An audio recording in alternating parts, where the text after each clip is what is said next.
Contexto, agradezco al historiador y político Javier Buenrostro. Muy buenas noches, Javier. Gracias por aceptar la invitación. Hola, Rubén. Muy buenas noches y buenas noches a tu auditorio. Bien, ¿ante qué estamos, Javier, con este embate tanto de los legisladores estadounidenses como del propio embajador Ken Salazar? Pidiendo, mucha preocupación. Incluso hay diarios que dicen que se pospone esto hasta el próximo año después de la visita a Palacio Nacional de Ken Salazar. ¿Qué es verdad y qué es mentira? Bueno, lo mencionaron muy bien en la nota. Estados Unidos no tiene amigos, sino tiene intereses. Y en este caso, los congresistas están defendiendo sus intereses, ni siquiera los intereses de Estados Unidos, sino los intereses de los congresistas y de ciertas empresas. No hay que olvidar que muchas, por ejemplo, es una carta firmada por 40 congresistas solamente. En Estados Unidos hay 535. Es decir, ni siquiera el 10% de los congresistas de Estados Unidos han firmado esta carta. Son personajes muy particulares con intereses definidos. Por ejemplo, está el senador Ted Cruz de Texas. Es de todos conocido que los republicanos tienen muchas inversiones y muchos intereses en compañías energéticas de petróleo y de gas. Entonces hay que recordar, por ejemplo, los sucesos de febrero, donde hubo un problema con el gas en Texas que afectó, con el abastecimiento del gas en Texas, que afectó tanto a Texas como todo el sur de Estados Unidos y el norte de México. ¿Esto por qué? Porque el mercado del gas en Texas siempre lo han querido desregular y desvincular, por ejemplo, del mercado de gas nacional en Estados Unidos. Entonces, si los congresistas en Estados Unidos no solo están defendiendo ya ni siquiera el interés de Estados Unidos, sino los intereses empresariales. No hay que olvidar, por ejemplo, que en este problema del abastecimiento de Texas en febrero de este año, algún alcalde tejano salió a decir que solamente los más fuertes sobrevivirían y que los débiles morirían, y por lo cual tuvo que dejar su puesto. Entonces, si así se expresan los funcionarios de Estados Unidos sobre sus propios ciudadanos, ¿qué podemos esperar los ciudadanos de otros países? No, totalmente cierto lo que estás diciendo, Javier, porque estoy tratando de recordar, a ver si tú me ayudas. Un presidente de los Estados Unidos que dijo, el negocio de los Estados Unidos son los negocios. Entonces, aquí están los congresistas, evidentemente, defendiendo esos intereses. Bien lo dices, y para complementar esto para la audiencia, que a veces en México todavía hay gente muy ingenua en el tema, pues ¿qué ocurre? Que hay lobistas que están ofreciendo una serie de dinero a los legisladores para sus campañas, en fin, y cuando llegan a legislar, por eso le están legislando a favor de los intereses de las empresas privadas. Lo has dicho estupendamente bien. Oye, Javier, pero a ver, aquí la secretaria Nale nos dijo, lo energético quedó fuera del Tratado de Libre Comercio, el nuevo, el TEMEC. ¿Sí quedó fuera? Porque si quedó fuera, entonces, ¿qué? ¿A qué apelan los intereses estadounidenses a través de argumentar que las inversiones a la luz del Tratado de Libre Comercio se verían afectadas? Bueno, hay que recordar que cuando se renegoció este Tratado de Libre Comercio, uno de los puntos finos y que donde se atoró un poco la redacción fue precisamente en el sector energético. El presidente López Obrador, desde ese momento, en esos estiras y afloja que había con Estados Unidos y con Canadá, es natural, algunos se dieron una cosa, algunos se dieron otra, la cuestión laboral, la cuestión de ciertos productos del campo, pero donde el presidente López Obrador nunca se dio fue en el tema energético. Dijo, como lo mencionas, ese asunto siempre estuvo fuera de la mesa. ¿Por qué? Porque siempre ha sido un tema estratégico, no solo en términos económicos, sino de soberanía. La secretaria Rocío Nale lo ha defendido muchas veces en muchos foros y es una cuestión muy importante de entender. No solo es una cuestión de dinero, de negocio, de lo que es rentable o de lo que no. Es un problema de soberanía nacional. La soberanía energética ya es un problema de soberanía nacional. Los problemas que vive España o que en otros momentos ha vivido, por ejemplo, Inglaterra, cada vez que llega el invierno y el gas que llega por Rusia o por los gasoductos que vienen desde Irán y pasan por Turquía y llegan a Europa, siempre es un momento, por ejemplo, complicado para negociar políticamente en Europa en el invierno. Y siempre Inglaterra termina cediendo ciertas cosas a Rusia en estos momentos.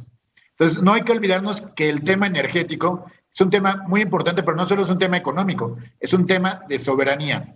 Hay que pensar, por ejemplo, por poner un parangón, ¿qué pasaría si Estados Unidos, que dice, dejemos participar a las empresas privadas, ¿qué pasaría si Estados Unidos deja participar a las empresas chinas en la seguridad de los aeropuertos de Estados Unidos?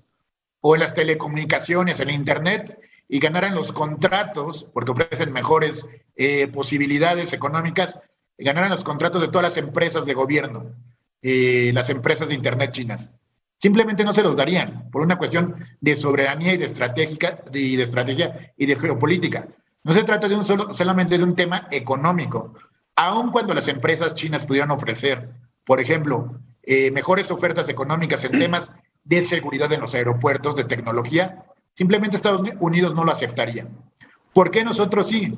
Porque nosotros debemos aceptar lo que otro país quiere o desea en términos ya no solo económicos, pero eso hay que defenderlo y que nos quede muy claros en términos de soberanía. Y hay que defender esa soberanía nacional que pasa mucho por la soberanía energética.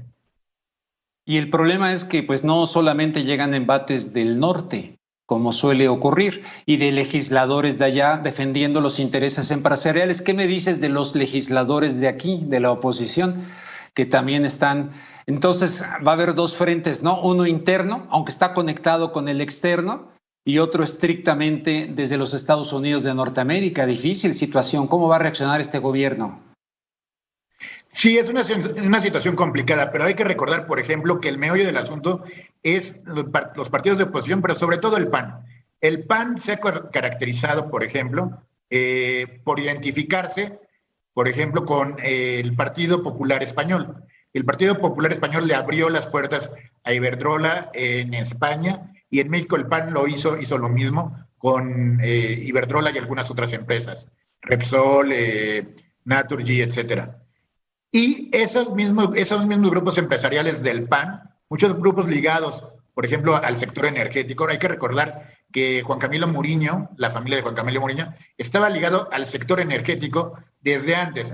Juan Camilo Muriño fue subsecretario de Electricidad cuando Felipe Calderón fue secretario de Energía. Entonces es un programa que se viene arrastrando, un programa que arrastra el PAN por lo menos desde 2003, y cierta parte del panismo ligada a esta parte de Felipe Calderón, de los grupos calderonistas. Esos mismos grupos que están ligados con España están ligados con los republicanos en Estados Unidos, que son los del sur de Texas, de Colorado, de ciertas compañías en California. Entonces, no es nuevo, son los mismos intereses. Parece que es un frente internacional y un frente nacional, pero en realidad están defendiendo los mismos intereses. Intereses empresariales, primero, y antes que nada, negocios, pero también en algún momento comunicados por vasos, los vasos comunicantes son ideológicos, el conservadurismo del PAN, de los republicanos, del Partido Popular y evidentemente del dinero, ¿no? Claro, pues no, la secretaria de Energía de Calderón terminó trabajando para Iberdrola, ¿no? En España, ¿no?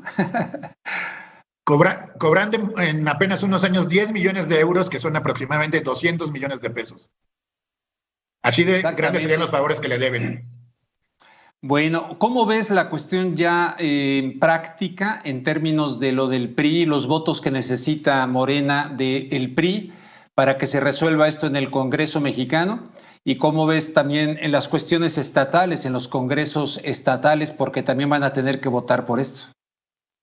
Me parece que no es una cuestión fácil, es cierto. Se necesitan algunos votos del PRI para la reforma constitucional. Por eso ampliaron, o se está pensando en ampliar, por ejemplo, las discusiones. Dicen llevarlo hasta abril, aunque, bueno, evidentemente las discusiones empezarán antes, en diciembre, apenas aprobado el presupuesto de egresos.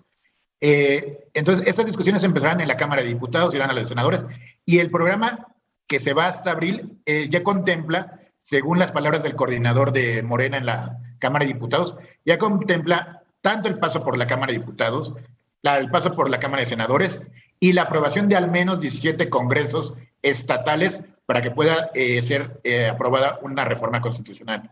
Lo que veremos seguramente en el PRI, y cada vez que avance más también el proceso electoral del siguiente año, es una decisión, digamos, los tecnócratas y ciertos grupos del PRI más nacionalista que están en los estados, al interior de los estados.